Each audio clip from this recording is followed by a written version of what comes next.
S ನಮಸ್ತೆ. Good morning dear champions. ನೋಡ್ಬೋದು ಅದ್ಭುತವಾದ ರಿಸಲ್ಟ್ ಅಂತಲೇ ಹೇಳ್ಬೋದು. ಮದುವೆಯಾಗಿ 4-5 ವರ್ಷ ಆಗಿರ್ಬೋದು. ಅದ್ಭುತವಾಗಿ ಈಗ ಇತರ ಹಾಸ್ಪಿಟ್ಲಲ್ಲಿ ತೋರಿಸ್ಬಿಟ್ಟು ಅನ್ನೆಸೆಸರಿ ಖರ್ಚು ಮಾಡ್ಕೊಂಡಿದ್ದಾರೆ. ಅದೇ ನಮ್ಮ ಮೋದಿ ಕೇರ್ ಪ್ರಾಡಕ್ಟ್ಲಿದ್ದ ಅವರಿಗೆ ಈಗ 4 ತಿಂಗಳು ಕನ್ಸ್ಯೂಮರ್ ಅಂತ ಹೇಳ್ಬೋದು. ಅದೇ ನೋಡ್ಬೋದು. ಅವ್ರ ಕಡೆಲಿದ್ದಾನೆ ಒಂದು 2 ಮಾತು ಮಾತಾಡ್ಸೋಣ. ಮೇಡಮ್, ನೀವು ಎಲ್ಲೆಲ್ಲಿ ತೋರಿಸಿರಿ ಮೇಡಮ್? ಎಷ್ಟು ವರ್ಷ ಆಯ್ತು ಮೇಡಮ್ ನಿಮ್ಮ ಮದುವೆಯಾಗಿ? ಎಷ್ಟು ಖರ್ಚು ಮಾಡಿದ್ದೀರಾ ಮೇಡಮ್? 4,000 ಈಗ ಗಂಗಾತಿಗೆ ಹೋಗಿದ್ರೆ. ಹಾಂ, ಗಂಗಾತಿಗೆ ಏನಾಗಲ್ಲ, ನಿಮ್ಮ ಟೈಮ್ದಲ್ಲಿದೆ ಗುಣ ಇದೆ. ಹೌದ್ರಿ. ಇವಾಗ ಹೌದ್ರಿ.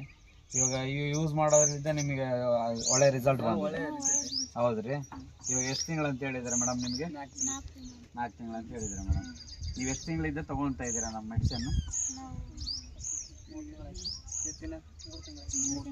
3 ತಿಂಗಳು ತೊಗೊಂಡಿದ್ದೀರಾ. 3 ತಿಂಗಳಲ್ಲಿ ನಿಮಗೆ ರಿಸಲ್ಟ್ ಬಂದಿದೆ. ಈಗ 4 ತಿಂಗಳು ರನ್ನಿಂಗ್.